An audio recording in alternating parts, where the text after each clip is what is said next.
Assalamualaikum warahmatullahi wabarakatuh.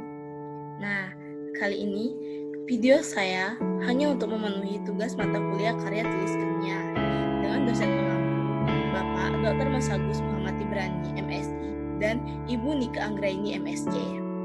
Analisis kritis artikel jurnal sumber primer dengan judul Pertumbuhan dan Produksi Tanaman Oyong Lupha acutangula L. Rox dengan penggunaan POC limbah sayur kubis atau Brassica oleracea var capitata dan sumbangannya pada pembelajaran biologi SMA kelas 12 disusun oleh Sutra Ayu Rohmah dengan NIM 06091281823032. S1 Pendidikan Biologi, Jurusan Pendidikan MIPA, Fakultas Keguruan dan Ilmu Pendidikan Universitas Sriwijaya 2021. Adapun struktur analisis artikel dengan calon skripsi judul Pertumbuhan dan Produksi Tanaman Oyong Lupha acutangula L. Rox dengan penggunaan POC limbah sayur kubis atau Brassica oleracea var capitata dan sumbangannya pada pembelajaran biologi SMA kelas 12 oleh Sutra Ayu Rohmah. Adapun identitas artikel, judul untuk artikel pertama yaitu pemanfaatan limbah sayur-sayuran untuk pembuatan kompos dengan penambahan air kelapa Coccus lucifera dan ampaste sebagai pengganti pupuk kimia pada pertumbuhan tanaman semangka atau Citrullus vulgaris L. Yang kedua, yaitu ada pengaruh pupuk organik cair urin manusia terhadap pertumbuhan dan produksi tanaman gambas atau Lupha acutangula L. Rox. Yang ketiga, pengaruh rasio CN bahan baku pada pembuatan kompos dari kubis dan kulit pisang. Kemudian ada penulis untuk artikel pertama yaitu Lukman Nur Syaifuddin, artikel kedua Kamelia Dwi Jayanti dan Syahril Al-Qadir. Untuk yang ketiga, Budi Nining Widarti, Wardah Kusuma Wardini, dan Edi Sarwono. Nah, untuk jurnalnya, artikel 1 FKIP Universitas Muhammadiyah Surakarta, November tahun 2013. Artikel kedua, Jurnal Aqua volume 18 nomor 1 tahun 2020. Untuk jurnal ketiga yaitu Jurnal Integrasi Proses volume 5 nomor 2 bulan Juni tahun 2015 pada halaman 75 sampai 80. Kemudian ada isi artikel untuk artikel 1 dengan topik artikel pemanfaatan limbah sayur-sayuran untuk pembuatan kompos dan penambahan air kelapa Coccus lucifera dan ambaste sebagai pengganti pupuk kimia pada pertumbuhan tanaman semangka Citrus vulgaris L. Informasi penting yang akan dimanfaatkan yaitu untuk yang pertama, limbah merupakan material sisa yang tidak diinginkan setelah berakhirnya suatu proses atau kegiatan.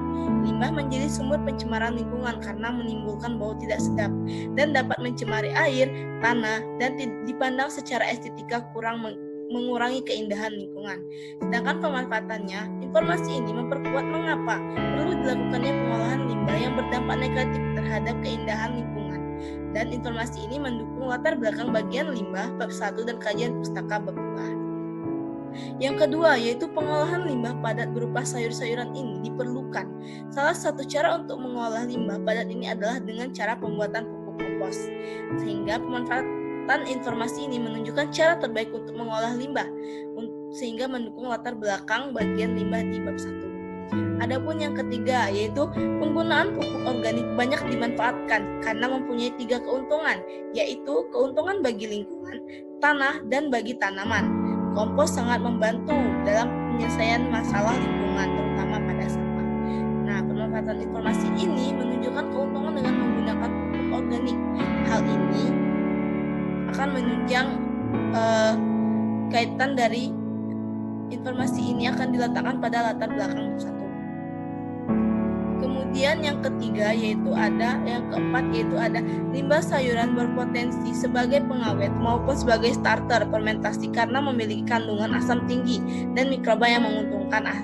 Asam pada limbah sayuran berupa asam laktat sebagai hasil metabolisme bakteri-bakteri asam laktat.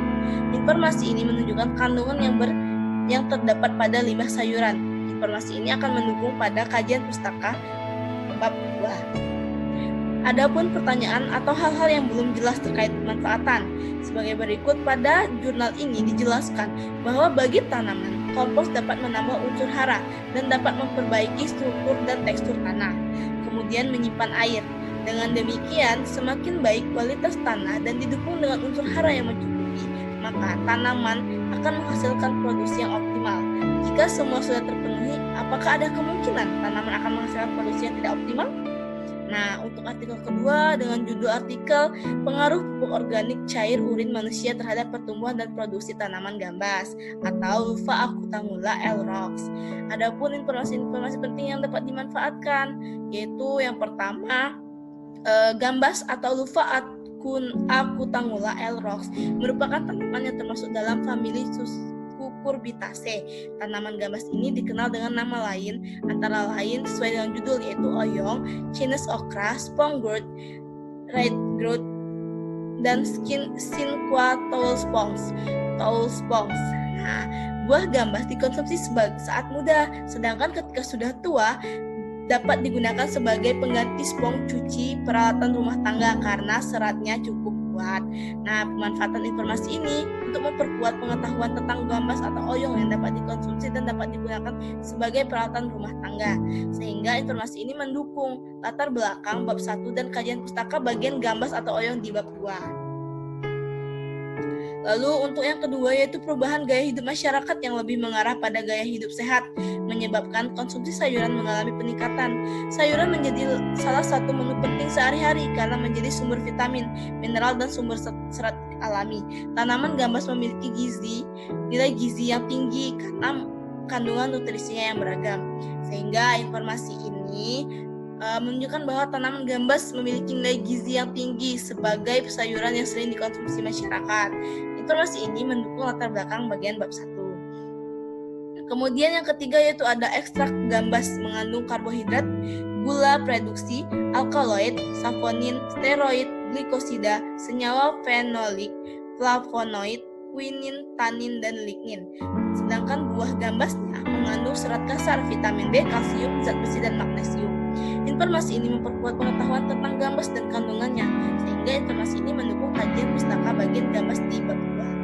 Yang keempat, yaitu ada untuk mendapatkan pertumbuhan dan produksi tanaman yang optimal diperlukan beberapa upaya, salah satunya pemupukan. Nah, dengan pemupukan bertujuan untuk menyediakan unsur hara yang mungkin kurang atau tidak tersedia dalam tanah.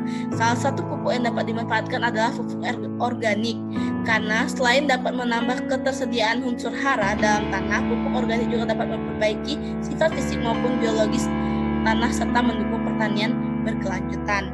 Informasi ini memperkuat mengapa diperlukannya pemberian pupuk organik terhadap pertumbuhan dan produksi tanaman. Informasi ini akan diletakkan pada latar belakang bab 1. Adapun pertanyaan atau hal-hal yang belum jelas terkait pemanfaatannya. Yang pertama, dalam jurnal ini dijelaskan bahwa pemanfaatan urin manusia sesuai dengan konsep ecological sanitation atau ekosan. Nah, apakah dalam pemanfaatan limbah sayuran juga dapat menggunakan ecological sanitation atau ekosan tersebut? Dan yang kedua, dalam jurnal dijelaskan bahwa banyak manfaat yang dapat diambil dari tanaman gambas, menjadikan tanaman gambas ini berpotensi untuk dikembangkan. Namun, meski demikian, tanaman gambas belum menjadi komoditi yang diperhitungkan di dalam Indonesia. Bagaimana cara untuk mengembangkan potensi tanaman gambas agar bisa menjadi komoditi yang dapat diperhitungkan di Indonesia? Kemudian ada artikel yang ketiga, yaitu dengan judul pengaruh rasio CN bahan baku pada pembuatan kompos dari kubis dan kulit pisang. Adapun informasi yang dapat dimanfaatkan, nah yaitu yang pertama ada kubis atau Brassica oleracea merupakan sayuran daun yang cukup populer di Indonesia. Di beberapa daerah orang lebih sering menyebutnya dengan kol.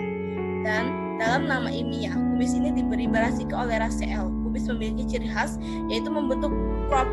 Kubis mengandung air lebih dari 90% sehingga mudah mengalami pembusukan. Pemanfaatan informasi ini memperkuat pengetahuan tentang Brassica oleracea atau tanaman kubis, sehingga informasi ini mendukung latar belakang bab 1 dan kajian pustaka bab 2. Kemudian yang kedua adalah kubis memiliki nilai kandungan organik berupa protein sebesar 1,7 gram, lemak 0,2 gram, dan karbohidrat 5,3 gram yang berpotensi sebagai bahan baku pembuatan kompos. Sehingga informasi ini menunjukkan nilai kandungan organik dari kubis dan mendukung kajian pustaka bab 2. Yang ketiga adalah pasar merupakan salah satu sumber penghasilan sampah.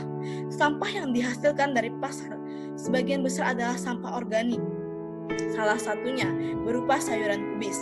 Penumpukan sampah kubis dapat mengakibatkan pencemaran, yaitu munculnya gas sulfida dan gas amonia yang menimbulkan bau yang tidak sedap dari limbah yang membusuk dan dapat menjadikan tempat berkembangnya bibit penyakit. Nah, pemanfaatan informasi ini menunjukkan bahwa kubis merupakan sampah organik yang dihasilkan dari pasar. Oleh sebab itu, informasi ini diletakkan pada latar belakang bab 1. Adapun pertanyaan atau hal-hal yang belum jelas terkait pemanfaatan, dalam jurnal dijelaskan bahwa kubis mengandung air lebih banyak atau lebih dari 90%, sehingga mudah mengalami pembusukan. Nah, apakah masih diperlukan tambahan larutan EM4 untuk mempercepat pembusukan jika kandungan air kubis tersebut lebih dari 90%? Oke, nah dari ketiga artikel tadi ada bibliografinya.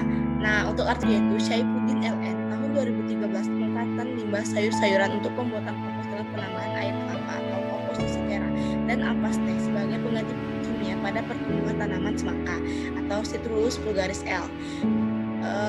Jurnal FKIP Universitas Muhammadiyah Surakarta bulan November tahun 2013. Kemudian yang kedua yaitu ada Jayanti KD dan Kadir AS tahun 2020. Pengaruh pupuk organik cair urin manusia dengan jurnal Agroqua volume 18 nomor 1 tahun 2020. Kemudian yang ketiga itu Bidarti BN, Wardini WK dan Sarwono E tahun 2015 dengan judul Pengaruh CN bahan baku pada pembuatan kompos dengan jurnal Integrasi Proses volume 5 nomor 2 bulan Juni tahun 2015 halaman 75-80 dengan alamat website online http://journal.untirta.ac.id/index.php.jip. Nah, itulah yang bisa dapat saya sampaikan teman-teman. Mohon maaf jika ada kesalahan dan terima kasih. Jangan lupa like, comment, and subscribe.